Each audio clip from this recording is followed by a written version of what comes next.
On this edition of On Our Campus, Razorback TV steps onto Arkansas Boulevard to see what it takes to run a tea business. I decided recently to end my academic career and open a tea shop in my hometown. Gracie Pendergraph interviews owner Rebecca Layton to get a sip of Urban Tea Town. Plus, RTV's DeMonte Jamison visits the ROTC program to see how they use project-based learning in the classroom. Each one of the class periods had their own assignment, and they put the whole entire project together through all the class periods. And Braden Capps takes us to Old Washington for the official opening of James Black School of Bladesmithing at the University of Arkansas, Hope Texarkana.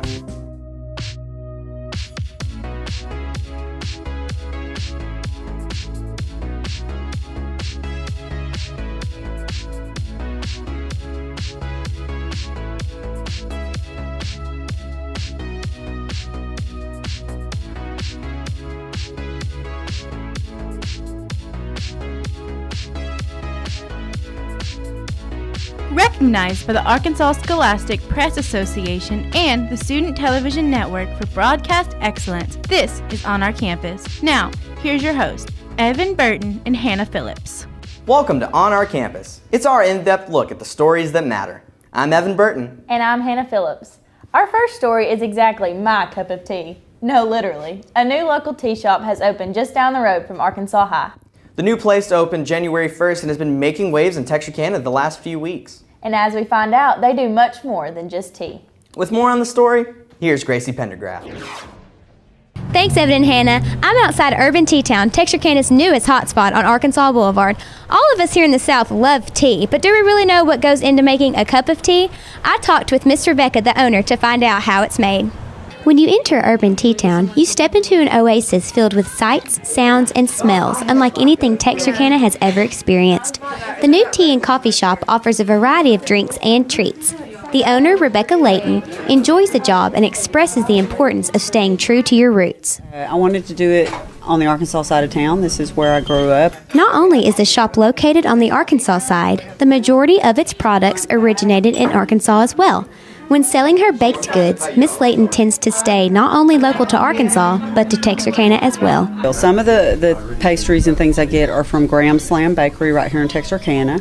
I actually buy some of my morning muffins and kolaches from the Donut Shop Cafe on Richmond Road.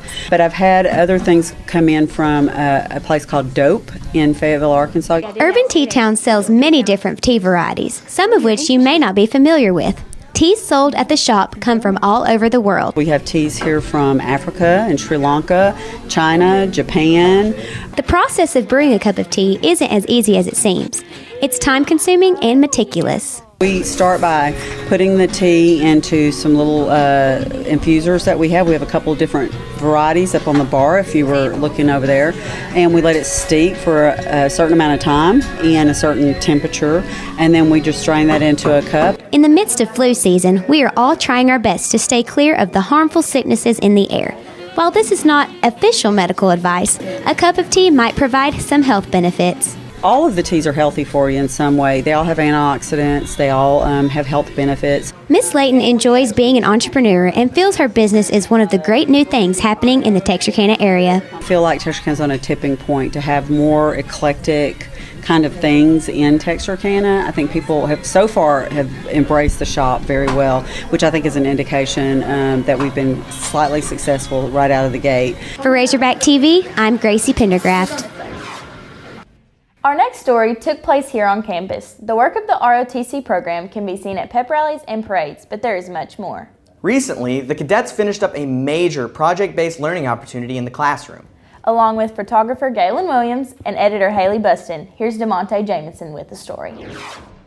Cadets in the Junior Air Force ROTC spent more than 150 hours constructing a model to replicate the Normandy invasion. The project was led by Master Sergeant McLean. I felt it was a great opportunity for all the cadets to learn a huge piece of history that took place 75 years ago. So that's what was the introduction to the project. The project-based learning initiative began in August as students spent time throughout the semester working towards the final product. Lucas Brodsky was in charge of the overall management of the product, from helping shape the bunkers to making the paratroopers. What I took from this project was the integral history of what we did and why we did D-Day, of taking over Normandy's beach from the Germans in the Axis powers. As students were constructing the model, they learned about the greatest generation and how this moment in time helped shape the world we live in today. Sacrifices, from the men and women in uniform prior, for the freedoms that we have today. I thought that was very important for the cadets to learn that you had so many, military members that died in this significant event, and I think that they definitely needed to learn about this in the history of it. McLean also added that he enjoyed seeing the collaboration among his students. The best part, I'll tell you, the takeaway from this project was all the cadets working together. We had each one of the class periods had their own assignment, and they put the whole entire project together through all the class periods. So the teamwork by itself was amazing. Each class period was bleeding over into the other class periods to get it all working together. So it was awesome to see. The constructed model is on display at the front entrance of the campus. For Razorback TV, I'm DeMonta Jameson. Our final story is one that doesn't happen every day. Students can now enroll through the University of Arkansas Hope Texarkana to learn how to become a bladesmith. RTV traveled to Old Washington for the school's grand opening. And we even found a bladesmithing enthusiast on our campus. With more on this story, here's Razorback TV's Braden Capps. Last week, Arkansas history was made as a blacksmithing school officially opened in historic Washington. The James Black School of Bladesmithing had its grand opening on January 17th and had a number of events and surprises. Governor of Arkansas, Asa Hutchinson, was on hand for the big event. The ceremony was attended by many blacksmithing fans, including Arkansas High Magnet Grant Director Nathan Thomas, who is a member of a local bladesmithing group, Iron Munchers. We meet once a month, and we usually have about 30 or 40 people to show up to those monthly meetings. Mr. Thomas, the governor, and other well-known dignitaries were present to see the most famous Bowie knife ever, Bowie No. 1, returning to its hometown. Jim Bowie, along with his brother, had designed a knife and gave James Black a model that was made out of wood for that knife. And he wanted it to be multi-purpose. He wanted it to be useful around the camp for chopping wood and then for preparing meals and things like that. But Jim Bowie had a big reputation as a knife fighter. He had built a reputation as being somebody that you really didn't want to mess with, and so he designed this knife for combat. And so James Black made it. James Black was a very well-known blacksmith at the time. In honor of the school's opening, the state of Arkansas commissioned another knife in order to celebrate the history of the state. Arkansas No. 1 was forged by Jerry Fisk and features a number of minor details in reference to the natural state. His knife blade was layered Damascus that had 1,836 layers to signify the year that Arkansas joined the Union.